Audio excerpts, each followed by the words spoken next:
Presented by Anisa Films. Mixed by Vikram Vidarthi.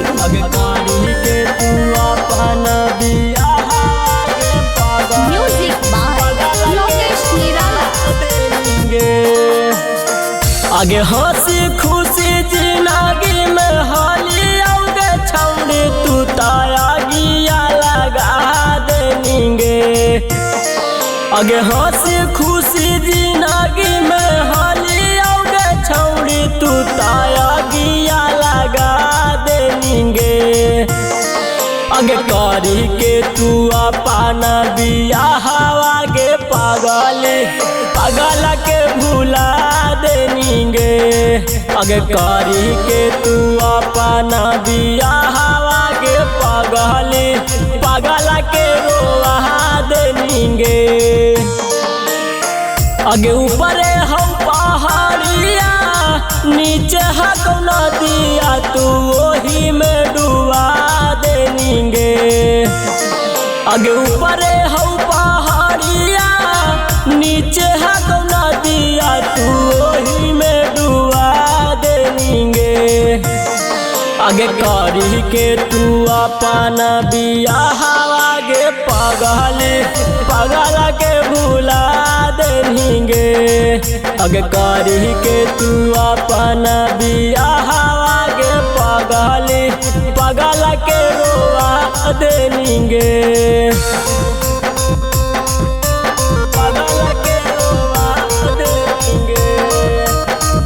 Presented by Anisa Films.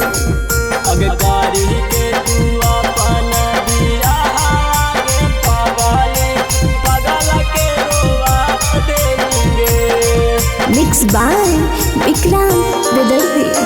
खाके क्रिया कसम तू ता कईनी हन बादागे कैसे बदल लेनी अपना इरादा गे। खाके क्रिया कसम तू ता कईनी हन बादागे कैसे बदल लेनी अपना इरादा गे। गली गली भटकाही यही सच सोच कि कैसे भूला जाएंगे। गली गली भटकाही यही सच सोच कि कैसे भूला जाएंगे। आगे करी के तू अपना बिया हवा गे पागल के भूला देंगे। आगे करी के तू अपना बिया हवा गे पागल के रोवा देंगे।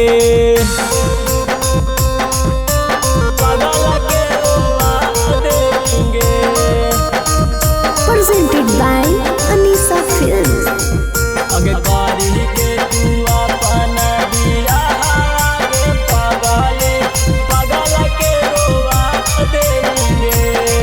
Mixed by Vikram Vidarthi. मारी देनी खंजर दिल पर होतवा परेशान गे तोड़ी देनी दिलवा हमार बढ़ौडी परेशान गे। मारी देनी खंजर दिल पर होतवा परेशान गे तोड़ी देनी दिलवा हमार बढ़ौडी परेशान गे। विवेक विकरांतावा पंकजावा के आगिया में कैसे तू जार देंगे। विवेक विकरांतावा पंकजावा के कैसे तू आगिया में जार देंगे। आगे करी के तू अपना बिया हवा गे पागल के भूला देंगे। आगे करी के तू अपना बिया हवा गे पागल के रोवा देंगे। Presented by Anisa Films.